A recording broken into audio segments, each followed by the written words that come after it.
am State Representative Kate Klunk, and I am here today at the Pennsylvania Farm Show with our Agriculture Secretary, Adams County's own Secretary Russell Redding. Thank you so much for joining me this afternoon. Thank you. It's great to see you. Thank you. It's great to be here today at Pennsylvania's 104th Farm Show, and there's some really new exciting things that are here this week. Can you tell the folks back home what they're going to see if they come up here this week? Well, they're going to find their way to the food court, obviously, right? I don't know if that's the end or beginning, maybe both.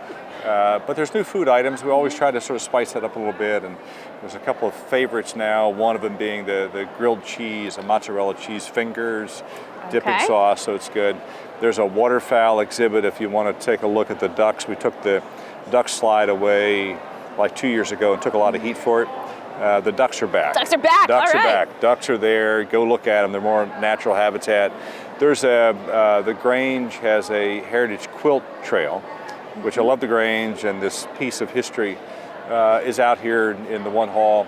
Every hall, though, has something new in it. And hemp is new in a more significant way. It was there last year, but not from a quite commercial standpoint. So hemp is here.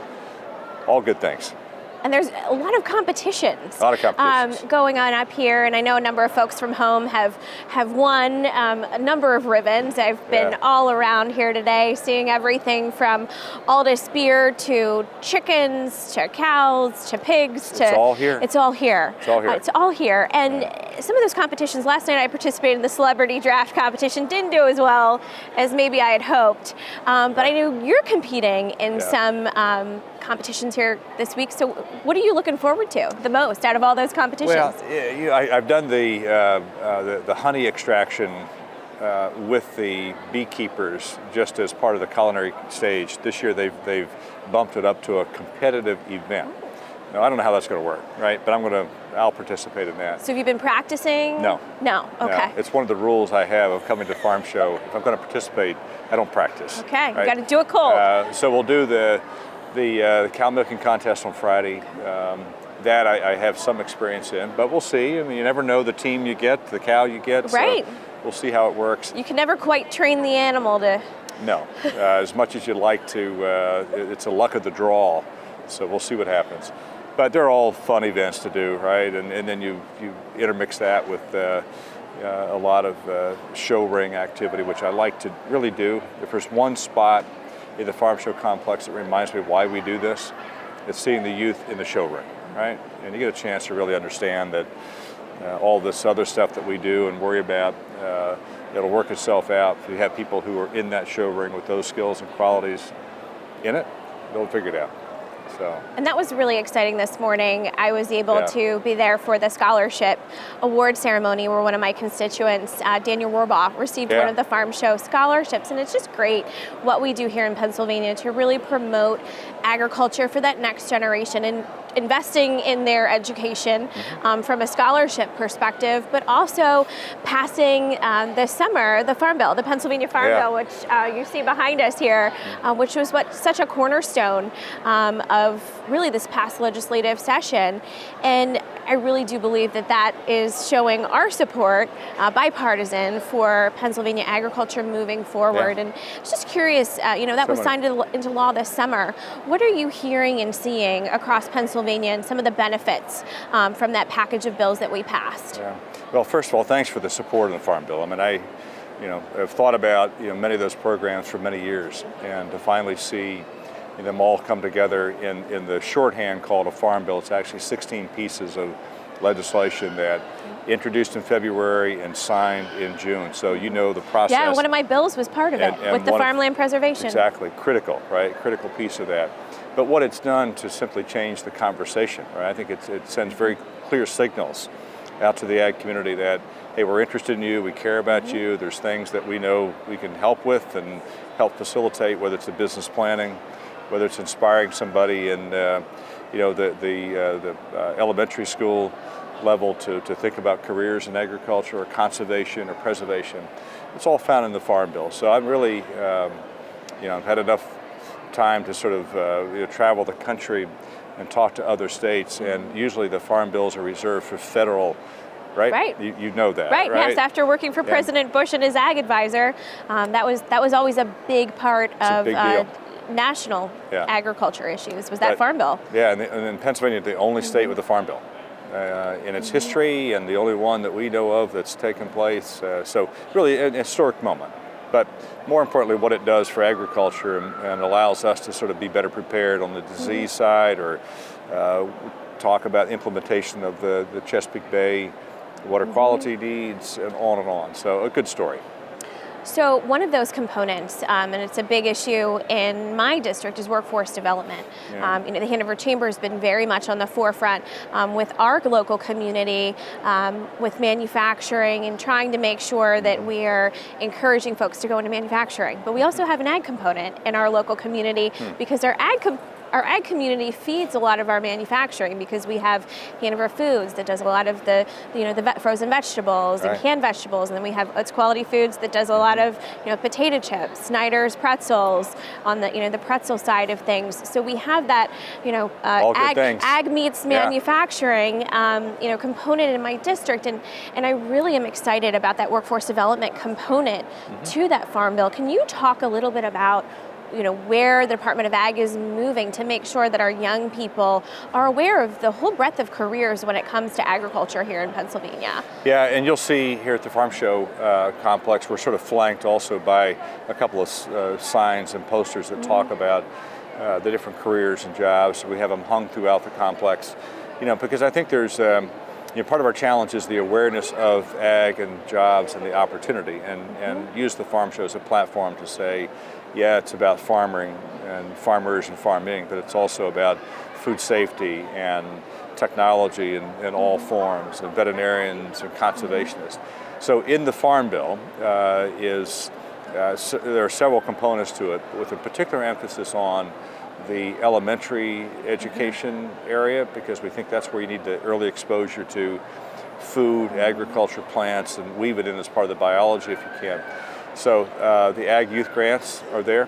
We just announced them. When you look across the spectrum, 4-H FFA is there, sort of anchors, but all of these other areas within schools and organizations that are using agriculture as sort of a platform to teach food and ag and the environment. So I'm excited about it. I'm excited about it too, because in York County, our York County Libraries received a grant for their summer reading program to do field trips and make sure that young folks are being able to go out and see what's going on that local farm. All coming out of the Farm Bill, right? And that Ag Youth Grants. We wrote it intentional that it historically had been all about schools, and that's critical. But there are other sort of community services, right?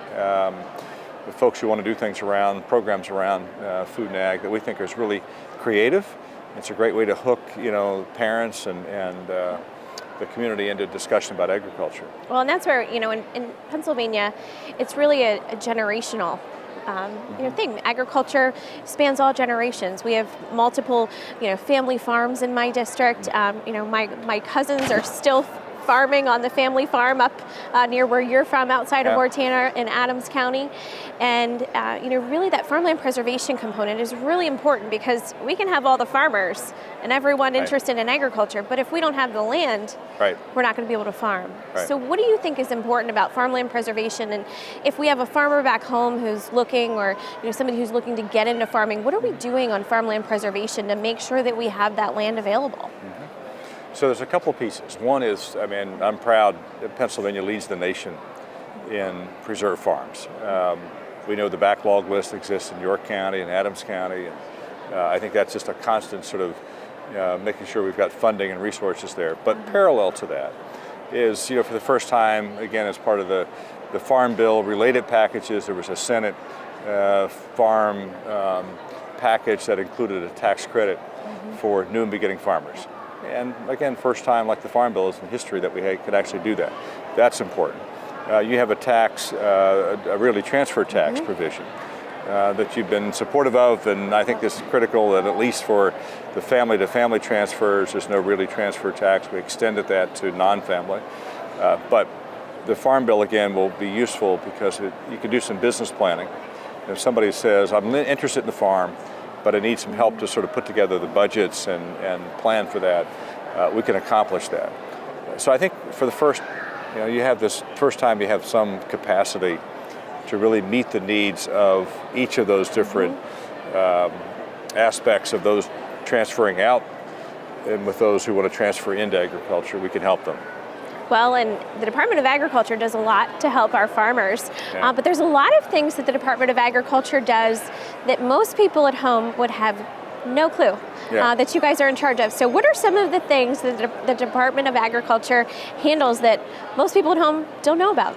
Well, I always start with dogs, right? And I don't know where they think that happens, but sometimes it's the county treasurer because that's where they get the licenses. Right? So we do the licensing of dogs, we do the restaurant inspections, we have all of the gas pumps are under Weights and Measures? Weights and Measures program, which is the scales in the store, and the gas pumps are part of Weights and Measures.